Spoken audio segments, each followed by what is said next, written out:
hora de conectarnos por bench, podemos identificar, como decíamos antes, la computadora. En este caso es una MED 17.4.4. Entonces buscamos directamente en el software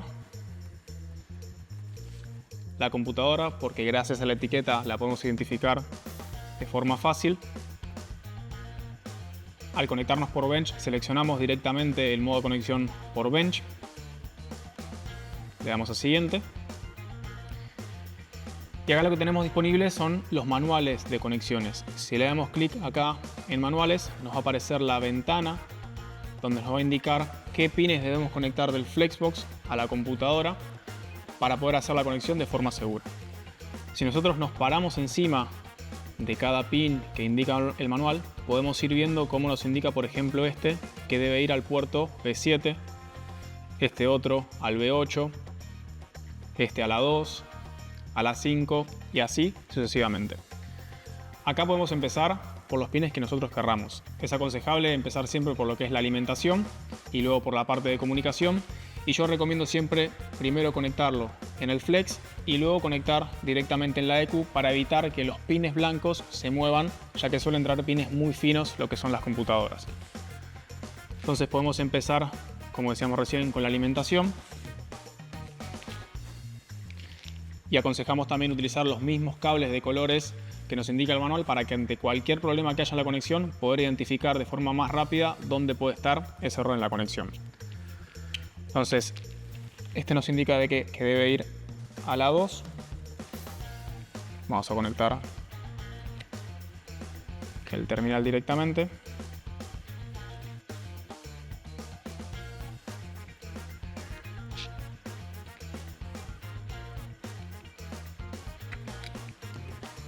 Así, de esa manera, si conectamos primero al Flexbox y después a la computadora, evitamos que se esté moviendo constantemente el pin.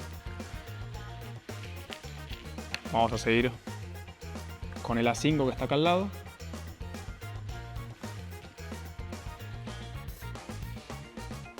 Luego los pines blancos van de la A a la L y estos pines los vamos a diferenciar por el espesor que puedan tener, que corresponde al espesor que va directamente en la EQ. Esto al final es práctica a la hora de ver y identificar el espesor que tenga el pin de la EQ con el espesor del pin blanco. Generalmente las alimentaciones suelen ser los más anchos, entonces vamos a usar los pines A o B que trae el Flexbox directamente. Vamos a seguir con el puerto A4.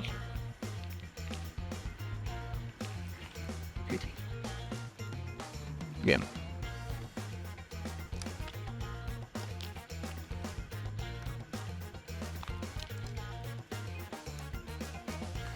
Ahí lo que hice fue cambiarlos porque había confundido el A2 con el A4. Vamos a conectar este que es un poco más fino. Y acá es cuestión de contar cómo nos identifica en el manual cuántos pines hay vacíos hasta el que tenemos que conectarlo directamente. Entonces, si de este lado vemos, es el segundo de la tercera fila. Muy bien. Para tener como referencia los pines rojos y negros, hay veces que uno que es rosa puede ser directamente la alimentación, y los pines de colores, blanco, marrón, violeta, amarillo y azul o verde, suele ser de la parte de comunicación, la parte B del Flexbox. Esto para tener como referencia y estar asegurándonos de que la conexión es correcta. Seguimos con el puerto B5, que vamos a utilizar el cable amarillo.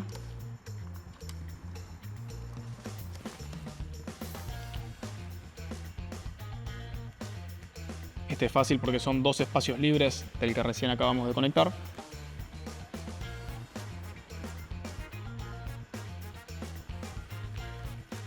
Vamos a seguir con el que está abajo, que es el B6, que usamos el cable azul para poder identificarlo más fácil.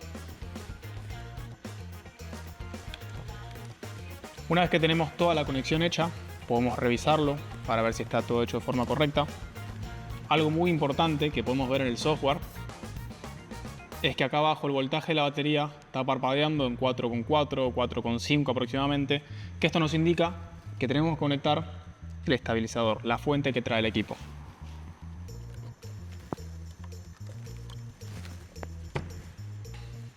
Ahí vemos que el voltaje pasa de los 4,5, 4,4 a 14,2, hay veces que están 13,8 también, y deja de parpadear porque nos indica que el voltaje es el correcto. Y como vemos, ya parpadea lo que es la luz de comunicación y se enciende también el Flexbox. Entonces, una vez que ya revisamos las conexiones, le podemos dar a conectar para que empiece a verificar que las conexiones estén correctas, a conectarse con el servidor y realmente conectarse a la computadora. Como vemos, ahí la conexión ya fue un éxito. En el caso de tener algún problema a la conexión, nos va a aparecer un error, que eso puede deberse a una mala conexión, a que la EQ esté protegida o algún error en conexión con internet.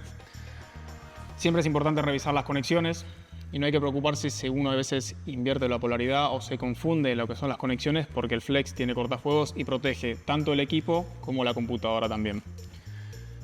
En la parte de la consola nos identifica lo que es el microprocesador, el tipo de memoria, las secciones de la memoria. En este caso, RW significa que es Read and Write, que se puede leer y escribir. Hay algunos casos que van a aparecer memorias OTP, que solo se pueden escribir una vez, que esto es información importante si luego queremos hacer lo que es la modificación de los archivos en específico para tener en cuenta qué sector de la memoria es OTP. Una vez que ya tenemos lo que es la conexión realizada, podemos proceder a la lectura, que podemos leer por separado la memoria flash, la memoria EEPROM o el full backup. Cuando estamos conectados por Bench, por más de que solo hagamos un trabajo en lo que son los mapas, como decíamos al principio, que sería la memoria flash, recomendamos siempre hacer una lectura del full backup. Ahí el equipo empieza a hacer una lectura completa, empieza a leer todos los sectores de la memoria. Esto puede llevar un poquito de tiempo dependiendo la cantidad de información que tenga la computadora, pero como vemos va leyendo sector por sector de esa memoria para poder extraernos luego el archivo. Luego de la lectura, que duró aproximadamente unos 2 minutos, como podemos ver en pantalla, nos va a aparecer el cartel de Save Backup Only o Save All. Nosotros siempre recomendamos guardar todo, porque de esta manera nos va a guardar un archivo del full backup, un archivo de la flash y un archivo de la EEPROM. Como vemos, el archivo que nos guarda es un archivo .rar, que si lo extraemos tenemos las diferentes memorias que teníamos en la computadora, en este caso una flash, una EEPROM y el archivo del full backup. Eso lo podemos extraer para luego hacer la modificación de la flash o de la EEPROM o la modificación que necesitemos hacer para poder hacer luego la escritura. El archivo que leímos del full backup va a estar compuesto por 3 archivos, generalmente 3 o 4 archivos. Un archivo del full backup, un archivo de la flash y un archivo de la EEPROM. Eso está en un .zip, en un RAR, que cuando lo extraemos podemos acceder a la información de todos los archivos. Cuando vamos a hacer la escritura, podemos escribir tanto la memoria flash, la memoria EEPROM o el full backup. Esto depende de la modificación o el trabajo que querramos hacer sobre la computadora del vehículo. Si vamos a hacer una clonación, lo aconsejable es escribir siempre el full backup, ya que no vamos a modificar ningún parámetro. Si hicimos una modificación, ya sea de reprogramación o solucionamos alguna falla del DPF, del EGR, del AdBlue, o mejor dicho, modificamos algo en la memoria flash, en la cartografía del motor, vamos a escribir justamente solo el archivo de la flash. Para este ejemplo, vamos a escribir el full backup simulando que es una clonación. Acá nos va a pedir que carguemos ese archivo full backup descargado, que lo vamos a obtener directamente del archivo que nos descargó anteriormente, que ya está descomprimido, y tenemos este archivo full backup. Nos va a preguntar si el archivo cargado es el correcto y le damos directamente a escribir. Acá va a empezar a escribir la computadora nuevamente, va a detectar aquellos sectores que son iguales con los que estamos escribiendo, entonces esos sectores los irá saltando porque el equipo es inteligente y va saltando esos espacios de memoria que son iguales a lo que ya tenemos. Como vemos, ahí ya hizo la escritura con éxito. Al ser una clonación, detectó que los sectores del archivo son iguales a los sectores dentro de la memoria, entonces la escritura fue muy rápida. Y algo muy importante es que el Flex calcula automáticamente lo que es el checksum, tanto como vimos en OBD, en Bench también lo hace.